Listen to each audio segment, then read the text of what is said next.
네, 오늘 말씀의 제목은요, 10장 작은 책입니다.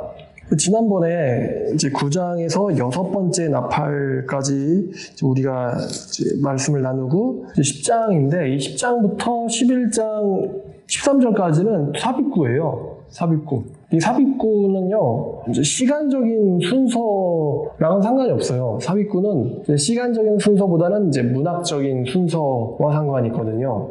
이 10장 말씀이랑 굉장히 이게 비슷한 게 바로 5장 말씀이거든요. 왜냐면 10장에서도 책을 주고 5장에서도 책이 나와요. 5장에서는 두루마리지만 6장에 인을 떼시기 시작하잖아요. 인을 떼시기는 심판, 그 앞에 들어있는 삽입구가 바로 이 5장이에요. 5장. 그래서 이제 5장 말씀에서 이제 주님께서 이거를 누가 인을 떼냐? 그러니까 죽임당한 어린 양이 뗀다. 그러면서 6장부터 인 떼기 시작하거든요. 그럼 인을 다 떼면은 이제 심판 완료되고 끝나는데, 이 같은 메시지가 병행적으로 나팔 심판의 첫 번째 나팔부터 7번째 나팔까지 진행되는데, 그 중간에 이제 인이 떼어진 두루마리가 10장에서 이제 등장을 한단 말이에요. 그래서 이 두루마리의 순서는 6번째 나팔과 7번째 나팔 사이에 이 두루마리가 등장을 해요. 그래서 10장 말씀을 보면은 내가 보니 힘센 다른 천사가 등장하죠. 천사가 등장하는 것부터 시작한단 말이에요. 근데 5장 2절에는 또 힘있는 천사가 또 등장한단 말이에요. 그래서 5장 2절에는 힘있는 천사가 나타나가지고 누가 두루마리를 떼냐 이렇게 시작하는데, 10장에서는 힘센 다른 천사 구름을 입고 하늘에서 내려온다 라고 이제 천사의 등장으로부터 이야기가 시작되고 있어요. 근데 재밌는 거는 이 10장 1절을 통해서 보건대 이 요한의 포지션이 하늘 아래에 있어요. 하늘에서 내려온다. 그러면은 하늘 아래서 지금 그거를 보고 있거든요. 근데 이제 4장은 요한이 하늘 위에 일어나는 풍경을 보았잖아요. 하늘 위에는 풍경과 이제 죽임당한 어린 양이 서 있는 것을 봤단 말이에요. 요한의 이제 이 환상 가운데서의 영적 포지션이 좀 바뀌어 있어요. 10장은 하늘 아래에서 보고 있는 광경인 거예요. 자, 그리고 이제 하늘 아래에 있어야지 또 뭘 볼 수 있냐면은 이 천사가 2절에는 바다와 땅을 밟고 있잖아요. 이 광경을 보려면은 이제 하늘 아래로 내려와야 되거든요. 그래서 이제 영적 포지션의 위치가 바뀌었다. 그리고 또 이제 한 가지는 10장 사건 때문에 요한의 이 사역의 성질이 이제 예언하여야 하리라. 그럼 예언은 땅에다 대고 하는 거거든요. 그렇기 때문에 또 요한의 영적 포지션이 하늘에서 땅으로 바뀐 것을 우리가 알 수 있어요. 자, 내가 또 보니 힘센 다른 천사가 구름을 입고 하늘에서 내려오는데, 그 머리 위에 무지개가 있고 그 얼굴은 해 같고 그 발은 불기둥 같으며. 자, 이 10장 1절에 나오는 이 천사, 힘센 다른 천사라고 나오는데, 이 다른 천사라는 이야기가 등장하면 이제 문단이 바뀐다, 그런 뜻이거든요. 그러니까 이 힘센 다른 천사가 등장함으로써 새로운 문단이 시작되는데, 이제 이 10장을 해석하는 데 있어서 한 2가지 정도의 그 해석적 이견이 있어요. 첫 번째는 이 천사가 누구냐예요. 천사가 누구냐. 가장 이제 그 유력한 해석은 이 천사가 사실은 그리스도다라는 거예요. 그리스도다. 그리고 또 어떤 사람들은 이 천사는 그리스도가 아니다. 그런데 가장 이제 그럴듯한 이제 의견이 무엇이냐면은, 이 천사의 성질을 한번 보면요, 이 천사에게 무지개가 있다 그러거든요. 근데 이 무지개가 2군데 성경에서 이제 의미 있는 등장을 해요. 그게 바로 가장 가까운 성경에는 이제 같은 장인 계시록 4장 3절에 하나님의 보좌에 무지개가 둘러져 있다라고 계시록 4장 3절에 무지개가 등장합니다. 자, 그리고 에스겔 1장을 보면요. 자, 1장 26절부터 보니까 그 머리 위에 있는 궁창 위에 보좌의 형상이 있는데, 그 모양이 남보석 같고 보좌의 형상 위에 한 형상이 있어 사람의 모양 같더라. 내가 보니 그 허리 위의 모양은 단술 같아서 그 속과 주위가 불 같고, 내가 보니 그 허리 아래 모양도 불 같아서 사방으로 광채가 나며, 그 사방 광채의 모양은 비 오는 날 구름이 있는 무지개 같으니 이는 여호와의 영광의 형상의 모양이라. 내가 보고 엎드려 말씀하신 이의 음성을 들으니라. 지금 에스겔은 궁창 아래에서 보좌의 형상을 보고 있잖아요. 그럼 에스겔은 보좌의 아래에서 보좌 위에 둘러져 있는 이 무지개를 보거든요. 그러니까 이 무지개를 천사가 둘렀다라는 것은 이 무지개가 하나님의 자비를 상징을 하고 있죠. 왜냐하면 노아 언약에서 핵심적으로 등장하는 게 무지개거든요. 무지개는 하나님의 자비를 상징하고 있는데 이 자비를 상징하는 무지개가 이 천사에게 있다는 거죠.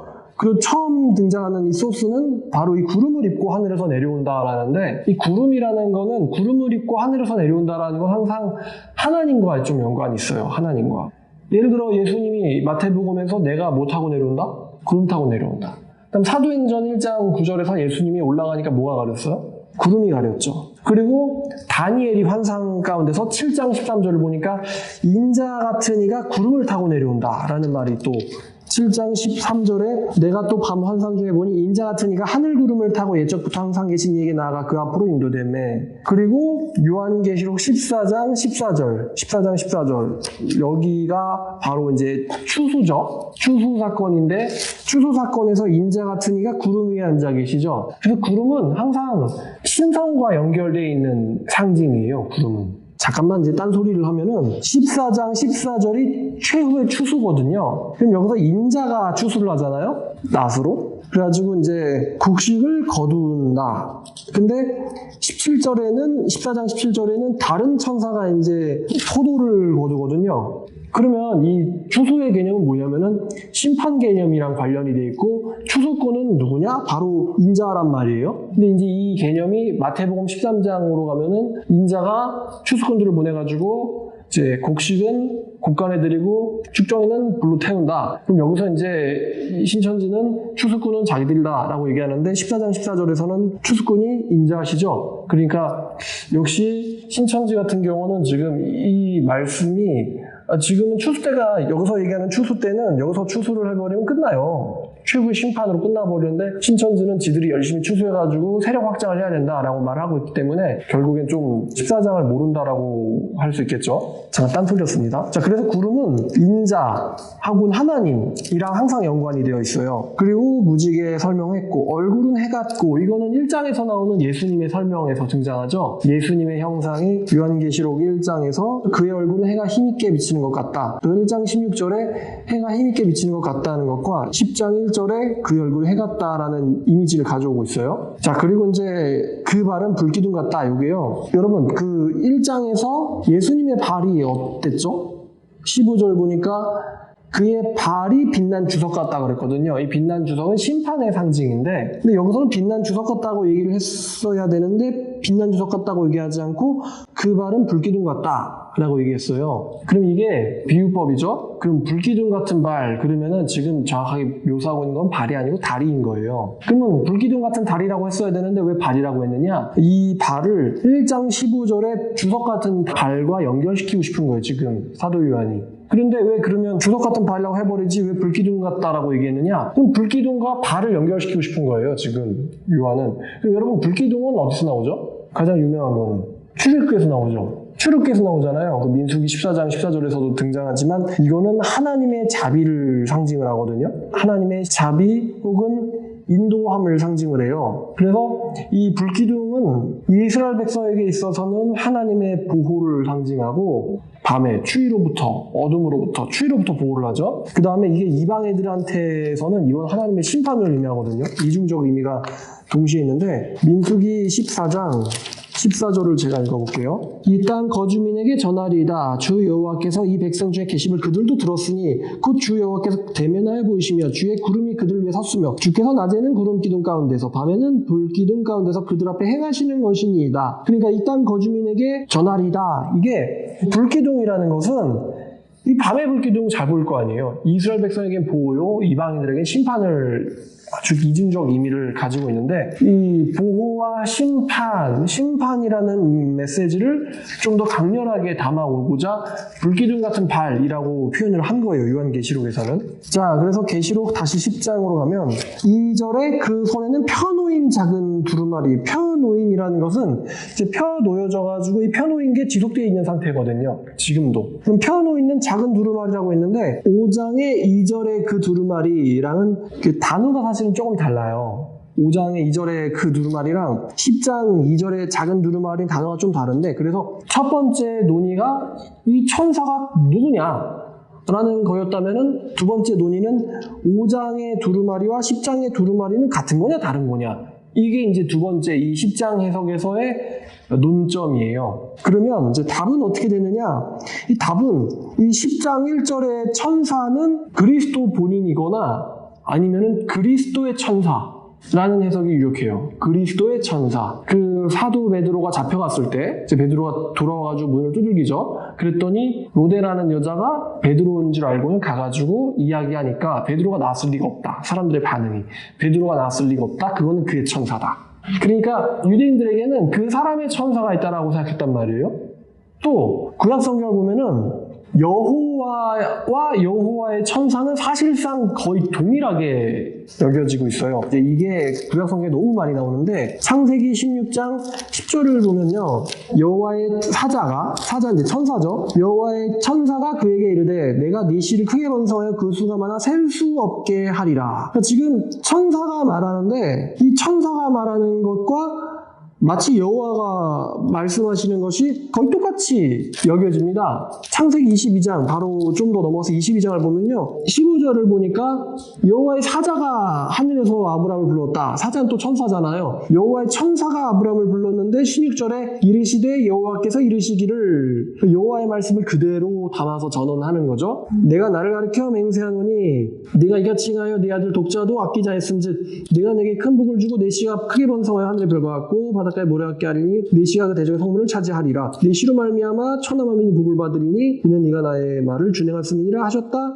하니라. 라고 여호와의 사자는 마치 본인이 여호와인 것처럼 메시지를 전합니다. 이런 사건이 이제 사사기에도 나오죠. 사사기에도 많이 나오는데 그 중에 기드온에게 나타나셨을 때랑 삼손의 어머니에게 아버지에게 나타나셨을 때를 한번 같이 보도록 할게요. 사사기 6장을 보면요, 사사기 6장 12절에 여호와의 사자가 나타났어요. 여호와의 사자가 나타났는데 기드온이 21절을 보니까 여호와의 사자가 손에 잡은 지팡이 끝을 내밀어 고기와 무교변이 되니 불이 바에서 나와 고기와 무교변을 살랐고 여호와의 사자는 떠나서 보이지 아니한지라. 기드온이 그가 여호와의 사자인 줄 알고 이르되 슬프도소이다. 주 여호와여 내가 여호와의 사자를 대면하여 보았나이다 하니 여호와께서 그에게 이르시되 너는 안심하라 두려워하지 말라 죽지 아니하리라 하시니라. 그 여호와의 사자를 본 것과 여호와를 본 것을 똑같게 여기고 있단 말이에요.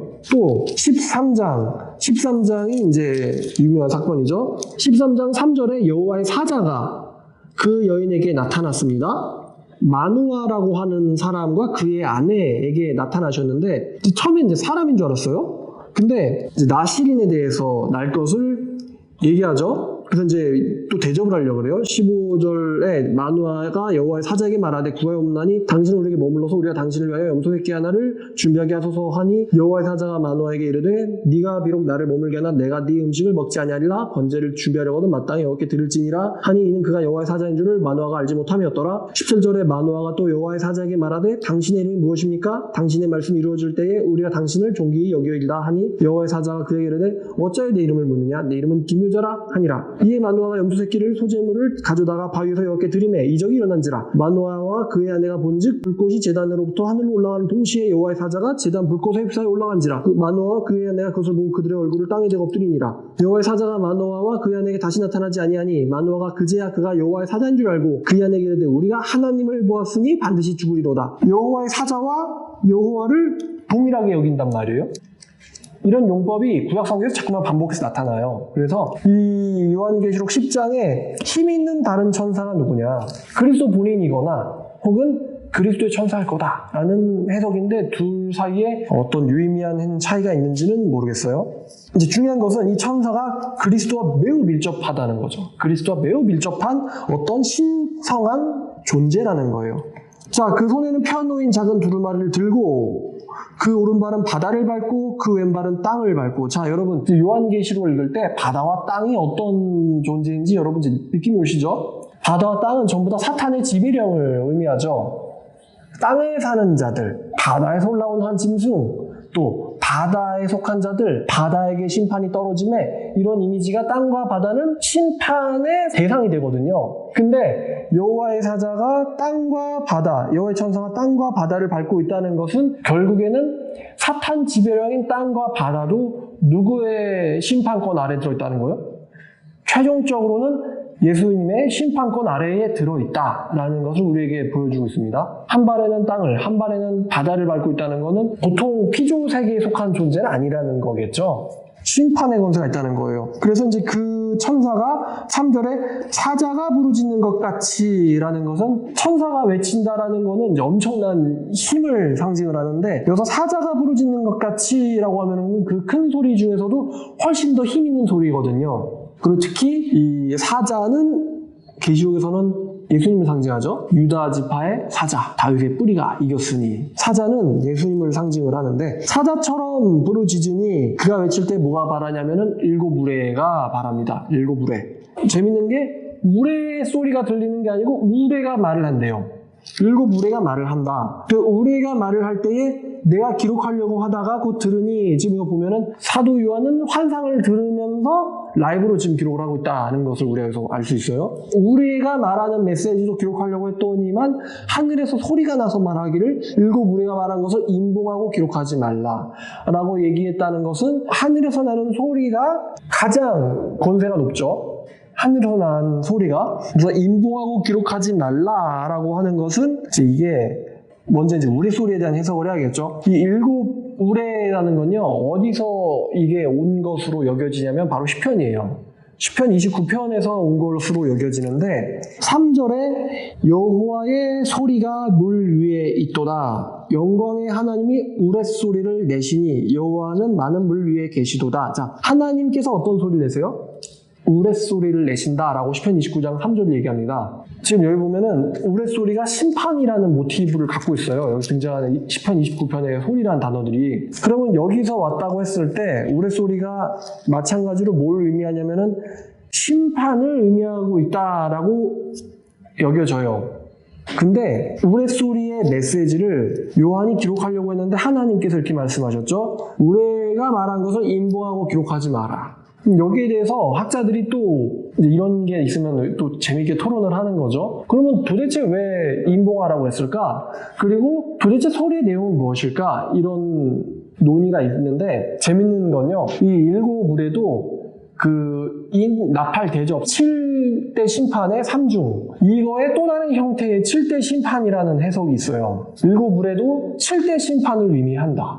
할 것이다. 근데 왜 그것을 인봉하고 얘기하지 말라라고 말씀하셨느냐? 어차피 심판을 또 줘봐야 얘네들은 회개를 안 할 거기 때문에 그거를 생략하라고 하나님께서 말씀하신 것이다. 이런 해석이 있어요. 재밌죠? 7우레도 7대 심판 중에 하나라는 거. 첫 번째 우레, 두 번째 우레, 7번째 우레 이런 식으로요. 근데 중요한 것은 이거를 인봉하라라고 하나님께서 말씀하셨다는 거예요. 그러면 우리가 여기서 어떤 것을 우리가 이제 배울 수가 있냐면은 요한계시록이 하나님의 모든 심판을 다 기록했다.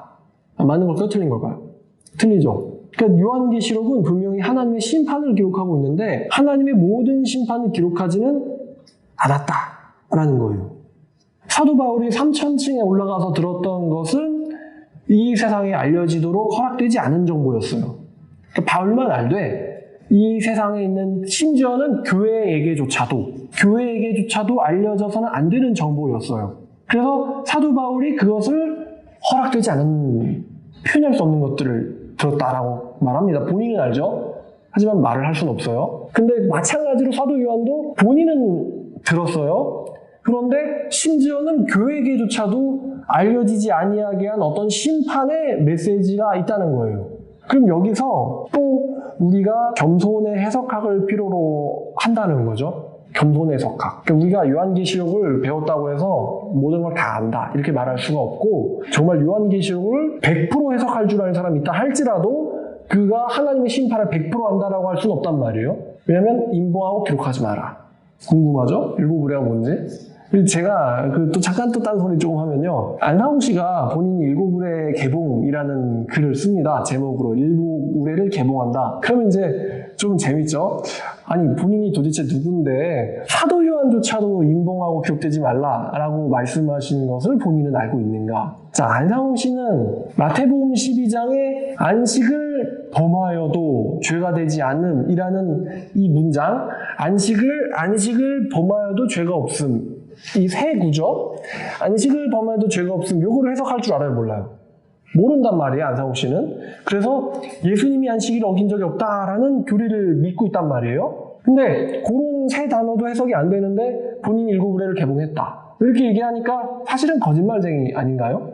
그러니까 하나님의 교회 신도들한테 죄가 없는 거, 예수님이 죄가 있으면 안 되잖아요. 죄가 없는데 안식을 범했지만 죄가 안 되는 건지, 아니 안식을 범하지 않았기 때문에 죄가 없는 건지, 이걸 물어보면은 대답 못한단 말이에요. 신호위반을 안 해서 죄가 없는 건지, 신호위반을 했지만 그가 경찰관이기 때문에 죄가 안 되는 건지, 이 분명히 차이는 있어요. 근데 이제 이런 두리뭉실한, 그냥 두리뭉실하게 그냥 없는 거지 뭐, 이렇게 가버리면은 안식일을 꼭 지켜야 되는 건지 안 지켜도 죄가 없는 건지 차이점이 있거든요. 근데 이런 거 해석이 안 됐던 분이 안상홍 씨인데 본인이 일곱의뢰를 개봉했다라는 글을 쓴단 말이에요. 일곱의뢰가 나왔기 때문에 한번 여러분 참고하시라고. 일곱의뢰는 하나님의 심판을 아마도 가리키고 있을 것으로 시편 29편을 미뤄보건대, 그런데 정확하게 어떤 내용인지는 하나님께서 임봉해라, 기억하지 말라라고 말하셨기 때문에 우리가 하나님께서 알리길 원치 않는 메시지에 대해서 이거다 저거다라고 말하기는 안 된다는 거죠.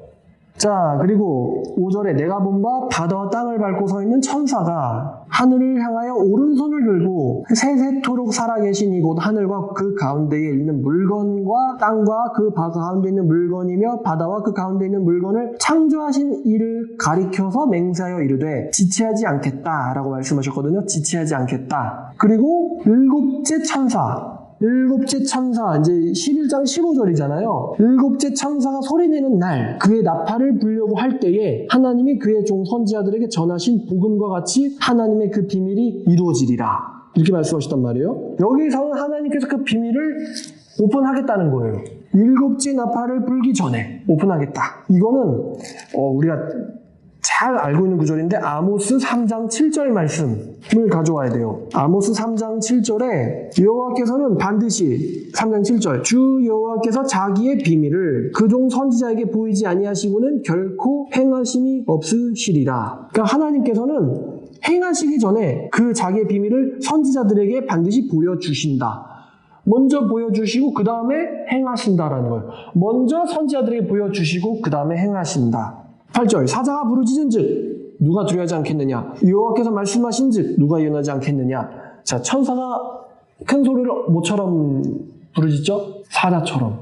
그러니까 아모스 3장 7, 8절 말씀이 요한계시록 10장에서 의도되어져 있는 내용인 거예요. 일곱째 천사가 소리내는 날, 그의 나팔이 불려고 할 때에 하나님께서 그의 종 선지자들에게 전하신 복음과 같이, 그 종 선지자들에게 전하신 복음과 같이, 그 전하신 사건이 먼저 있는 거고, 그 다음에 나팔 소리와 더불어서 하나님의 비밀이 이루어질 것이다. 하나님의 비밀이 이루어질 것이다. 그러면 그 비밀이 이루어질 것이다 라고 말씀하셨는데, 여기서 또 우리가 어디로 가야 되면은 다니엘서 11장 29절부터 12장 3절까지 최후의 심판 직전에 있는 일련의 사건들에 대해서 예언이 되어 있어요.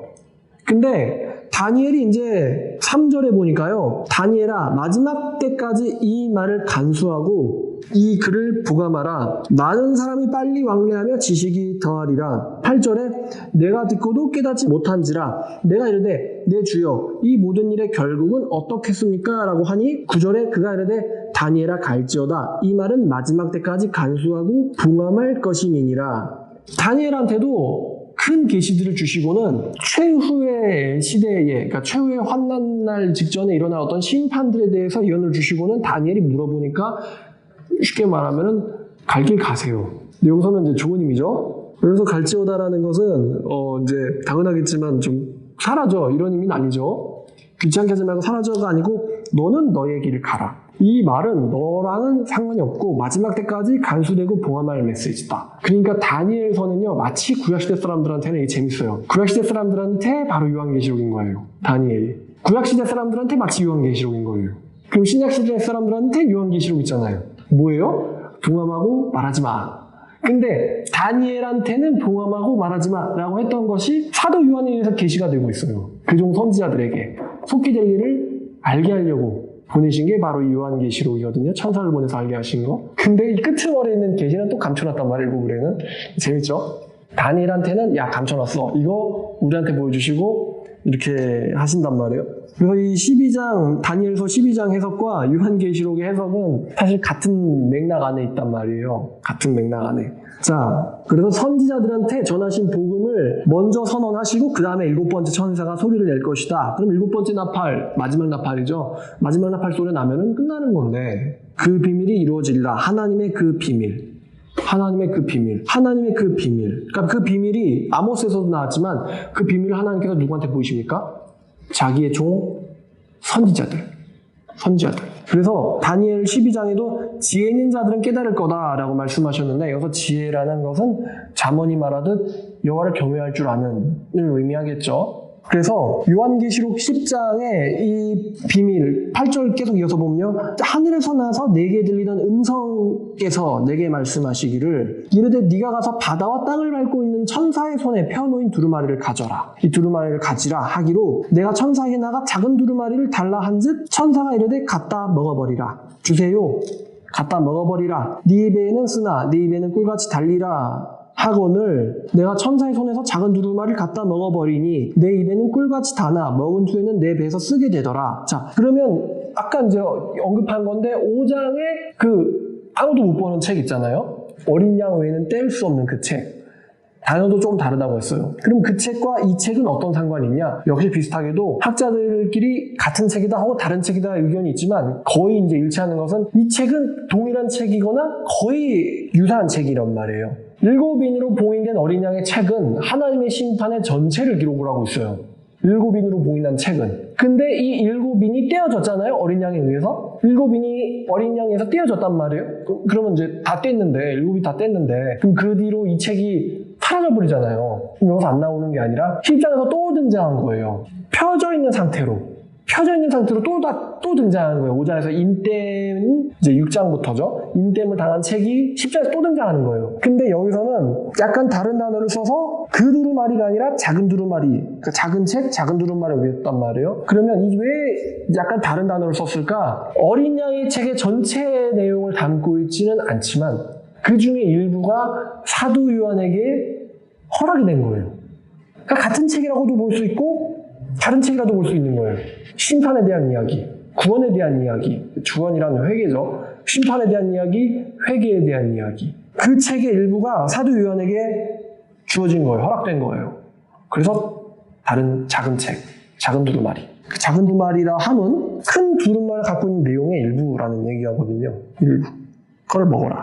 그랬더니 이거는 이제 성경을 한 번이라도 일독하신 분이라면 이거는 에스겔에서 왔다라는 걸 누구나 이제 아실 텐데 그래서 에스겔 말씀을 여러분 아실 거라 생각되지만 모르시는 분이 있어서 갈 건데요. 에스겔 3장이에요. 사실은 에스겔 2장 끄트머리부터 봐야 돼요. 이거는 2장을 보니까 2장 8절에 너 인자야 내가 네게 이르는 말을 듣고 그 패역한 족속같이 패역하지 말고 네 입을 벌리고 내가 너에게 주는 것을 먹으라 하시기로 지금 또 똑같죠. 하나님께서 갖다 먹어라 그러셨는데 여기서도 하나님이 먹으라 하시기로 내가 보니 보라 한 손이 나를 향하여 펴지고 보라 그 안에 두루마리 책이 있더라.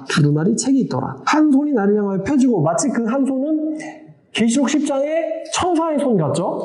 그래서 그것을 내 앞에 펴시니 그 안팎에 글이 있는데라고 해서 그 안팎에 글이 있는데 그 위에 애가와 애곡과 재앙의 말이 기록되었더라. 애가와 애곡과 재앙의 말이 기록되었다. 요한계시록 5장 1절에 있는 두루마리도 안팎에 써져 있는 책이에요. 5장 1절. 오른손에 두루마리가 있으니 안팎으로 썼고 7인으로 봉하였더라. 근데 10장에는 안팎으로 썼다라는 말은 없어요. 펴놓인 두루마리라고 되어 있지. 펴놓인. 안팎이 아닌 펴놓인. 근데 그 그 5장의 안팎에 써있는 그 책, 근데 10장에 있는 책은 이 먹는 이 이미지가 에스겔 그대로 가져온단 말이에요. 에스겔 거를. 그러니까 사실은 안팎으로 써져 있는 7인이 펴져 있는 것이 사도 요한에게 주어졌다라고 보는 것이 가장 자연스럽죠. 에스겔에서는 안팎으로 써진 두루마리를 에스겔이 먹거든요. 그래서 에스겔이 안팎에 글이 있는데 그 위에 애가와 애곡과 재앙의 말이 기록되어 있다. 애가와 애곡과 재앙. 요한계시록이겠죠? 또 그가 내게 이르시되 인자야 너는 발견한 것을 먹으라. 너는 이 두루마리를 먹고 가서 이스라엘 족속에게 말하라 하시기로 내가 입을 벌리니 그가 그 두루마리를 내게 먹이시며 내게 이르시되 인자야 내가 네게 주는 이 두루마리를 네 배에 넣으며 네 창자에 채우라 하시기에 내가 먹으니 그것이 내 입에 달기가 꿀 같더라.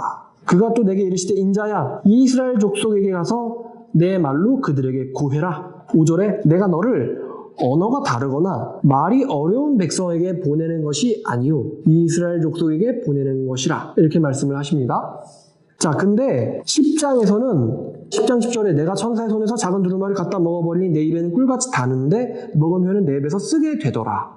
11절에 그가 내게 말하기를 네가 많은 백성과 나라와 방언과 임금에게 다시 예언하여야 하리라 하더라. 자, 그럼 굉장히 비슷해요. 비슷한데 같은 점이라면은 입에는 달다는 거예요.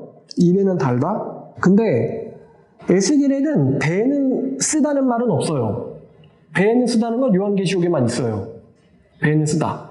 그러면 여기 에스겔에는 배에는 쓰다라는 말이 없는 대신에 뭐가 있냐면은 그 두루마리의 내용이 애가와 애곡과 재앙이다. 그러면 애가와 애곡과 재앙의 내용들을 먹는데 달지는 않겠죠. 그러니까 여기서 애가와 애곡과 재앙을 이미 요한계시록 자체가 재앙에 대한 이야기를 하고 있기 때문에 그거를 반복하기 싫으니까 쓰다라는 말로 대체한 거예요. 그러니까 같은 내용이 다 있어요. 여기서 애곡과 달다, 여기서 쓰고 달다 이렇게 돼 있는 거예요. 그럼 달다와 쓰다는 뭐냐? 달다라고 하면 이 메시지가 사도 요한 본인에게와 또 교회에게, 사도 요한은 지금 교회를 위해서 이 책을 기록하고 있잖아요. 사도 요한 본인에게와 교회에게 매우 유익하다. 매우 유익하기 때문에 달다라는 거예요. 매우 유익하다. 메시지 자체가 하나님 말씀이 위로가 되기 때문에 달고 또 이 메시지를 통해서 우리 교회가 유익을 당하기 때문에 또 달고. 그럼 쓰다는 거는 교회에게 이 요한계시록은 고난의 메시지를 담고 있어요. 고난 혹은 환난. 고난 혹은 환난, 네가 10일 동안 환난을 당하리라. 그럼 이 환난의 메시지도 우리가 하나님의 그 축복을 메시지를 받을 때 축복만 받는 게 아니라 이렇게 고난까지도 같이 우리가 말씀을 가감하면서 받아들일 수가 없잖아요. 그러니까 단 말씀과 말씀의 단 부분과 쓴 부분이 같이 우리는 받아들여진단 말이에요. 교회가 겪어야 될 이 고난과 환난을 생각하면은 이 메시지가 또 쓴 거예요. 우리나라 속담에도 좋은 약은 쓰다. 그럼 왜 환난을 주죠? 하나님이? 교회를 뭐 시키려고?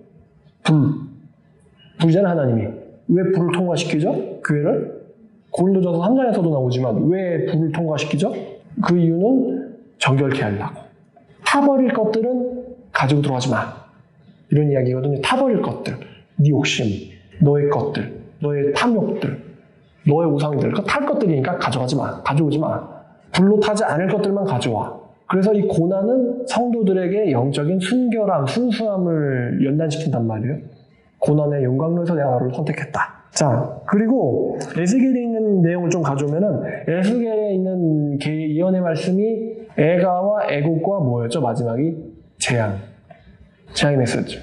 이 재앙의 메시지가 이 에스겔에서는 이스라엘 백성을 좀 이스라엘 백성을 대상으로 강조되고 있는데 이 요한계시록에서는 이 재앙의 대상이 바뀌죠. 교회를 향한 재앙이라기보다는 사실은 땅과 바다 그리고 거기에 사는 자들, 거하는 자들에게 화 있을진저 온 세상에게 이 대상이 확대된단 말이에요. 에스겔과 비슷한 이 메시지가 온 세상에게로 확장되고 있어요. 10장 끝절의 말씀도 아까 에스겔에서는 너를 다른 언어를 쓰는 애들한테는 안 보낸다. 너네 백성, 족속에게만 보낸다. 이스라엘 백성이 에스겔의 사역의 대상이었어요. 근데 사도 요한의 경우는 그가 내게 말하기를 네가 많은 백성과 많은 나라와 많은 방언들과 또 많은 임금들에게 다시 너는 예언해야 된다.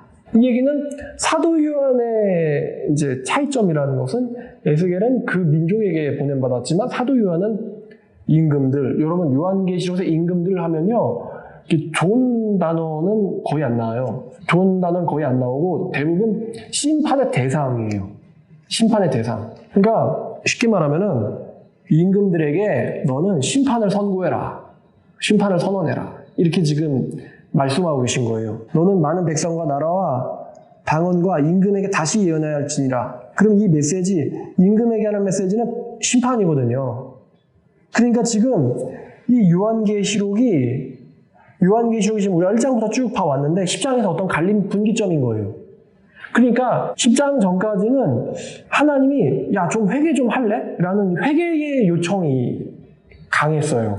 회개의 요청이 강했어요. 근데 이 10장 이후로는 회개의 요청보다는 이제 징계로서의 요청이 강해요. 징계로서의 선언이 강해요. 심판으로서의 선언이 강해요. 그러니까 하나님이 심판을 하는 이유는 사실은 죽이려고, 하나님이 칼을 드는 이유는 죽이려고 한다기보다는 회개를 원하는 마음이, 하나님의 본심, 속마음이, 회개를 원하는 속마음이 있거든요. 근데 점점점 얘네들이 이 징계를 당하고서도, 이 심판을 당하고서도 회개를 하지 않거든요.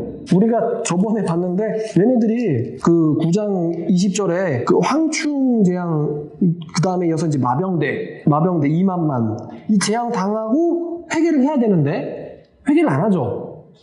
죽어도 회개 안 한단 말이에요. 황충재앙에서는 죽을 정도로 아픈데 회개 안 하고, 그 마병대 재앙에서는 죽었음에도 불구하고 회개를 하지 않는단 말이에요. 그러니까 이제 하나님이 야, 얘네들이 이제 회개를 하지 않기 때문에 내가 얘네들에게 재앙을 주는 그 목적도 좀 변한단 말이에요. 이제는 회개보다는 이제 진짜 이제 넌 이제 죽었다, 이렇게 이제 바뀌는 분기점이 바로 10장이에요. 자, 그럼 이제 이 결론 이제 정리를 하면요. 요한계시록이 7인에 의해서 봉인된 게 열려져서 얼마간이 사도 요한에게 전달이 되어서 사도 요한이 전파를 한단 말이에요. 그리고 우리는 사도 하나님께서 요한에게 허락된 만큼만 딱 우리는 알 수 있어요. 사도 요한보다 더 알 수는 없는 거죠. 허락된 만큼만 알 수 있는데, 이제 어떤 분들은 요한계시록에 관심이 많아요. 다행이죠. 관심이 많은데 안타까운 부분이 있는데, 이 요한계시록 해석함에 있어서 정말 우리가 간과하면 안 되는 게 있는데, 그게 바로 뭐냐면은 참된 크리스찬은 누구냐, 어떤 사람들이 참된 크리스찬이냐라는 거에 대해서 좀 이거 우리가 먼저 해석을 해야 돼요. 제가 지난번에 이제 이 영상과 거의 비슷하게, 아니면 먼저 올라갈 거예요. 아마도 먼저 올라가겠지만, 제가 요한계시록을 요약해가지고 4부작으로 만들고 있는 영상이 있는데, 거기서 12, 13장을 해석하면서 어떤 이야기를 했냐면은, 하나님이 원하는 구원의 기준은 굉장히 엄격하고 날카롭다라 그랬어요.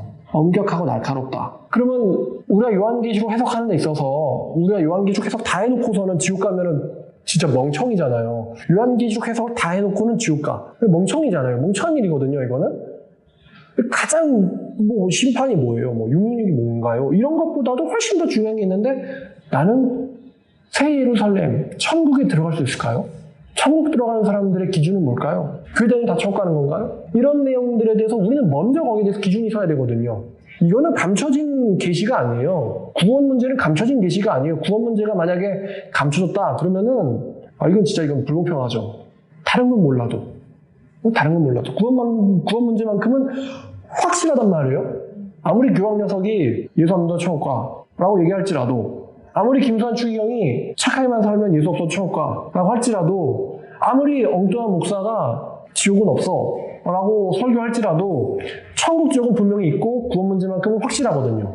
그렇지 않나요? 신약 성경 전체가 마태복음부터 구원 문제가 확실하다고 얘기하고 있죠, 이 기준은. 근데 오늘날 한국 교회가 이 사도 요한에게 허락되어 있는 이 계시를 다 해석하는 거 그 이전에 일단은 제자냐? 라고 질문했을 때 제자가 아니죠, 사실은. 제자가 아닌 사람들이 훨씬 많아요. 제자가 아닌 사람들이 훨씬 많고, 또 그것조차도 잘 모르죠. 그러니까 한국교회가 관심을 가져야 되는 부분은 일곱 무리가 뭔가요? 일곱 나팔이 뭐예요? 이것보다 훨씬 더 중요한 게 있는데, 그게 바로 내가 귀 있는 자냐 이거예요. 귀 있는 자냐? 귀 있는 자냐? 여기에 대해서 먼저 사실 이게 중요하지. 내가 일곱 무리를 알면은 심판을 미루거나 피하거나 바꿀 수 있어요? 이미 지금 사도 요한은 걔네들이 회개하지 않았다라는 이 과거 시제를 쓰면서 미래에 어떻게 될 건지를 이미 다 보고 왔단 말이에요, 사도 요한은. 우리가 하나님의 작정된 심판을 여기 지금 6절 말씀에 얘기하는 것처럼 나는 지체한다 안 한다? 안 한다는 거예요. 그 말은 하나님의 마지막 그 끝내기 심판은 언제인지는 정해져 있다는 거예요. 근데 이런 거를 아는 것보다 훨씬 더 중요한 게 왜냐 우리가 이걸 변경할 수 없기 때문에 이 시험 날짜를 언제 그것보다 훨씬 중요한 게 나는 합격하는 사람인가? 이게 더 중요한데 여기에 대해서는 사실 관심이 없는 거죠. 그러니까 그 하나님의 그 비밀, 선지자들을 통해서 말씀하고 계시는 하나님의 그 비밀이 이루어질 거다. 그 비밀을 먼저 알아야 되는데 구원 계획에 대해서 관심이 없으면서 이건 뭔가요, 저건 뭔가요 이런 지식적인 어떤 이제 이런 거를 좋아하는 사람들이 있어요. 딱 지옥 가기 좋은 신앙 중에 하나인데 이런 사람들은 조금 내가 알고 있는 이 지식의 방향을 이렇게 공부해서 알 수 있는 내용보다는 정직함, 순결함, 충성됨 이쪽으로 좀 바꿀 필요가 있단 말이에요. 그 다음에 그 위에다 이제 뭐를 건축해야 되냐면은 하나님의 심판들은 어떤 내용들인가 이거를 건축해야죠. 요한계시록 무엇을 이야기하고 있는가 이거를 쌓아야죠. 자, 그러면 지금 사도 요한이 백성과 나라와 방언과 임금에게 예언했죠. 그럼 이 사도 요한의 선지자적 사명, 구원과 심판을 전하는 이 선지자적 사명은 사도 요한에게만 주어진 걸까요? 아시겠지만 집에 있는 사람들은 알게 될 거다. 이거는 참된 성도들에게도 해당하는 의무죠. 해당하는 의무. 예언의 의무. 심판을 선고하는 거죠. 의인의 혀는 심판을 말하고 또 성령께서 오시면 보혜사가 오시면 세상의 그 심판을 이야기하실 것이다 라는 말씀처럼. 자, 오늘 여기까지 하겠습니다. 다음번 시간에는 이제 11장 이 두 증인에 대해서 이야기를 하겠습니다. 시청해주셔서 감사합니다.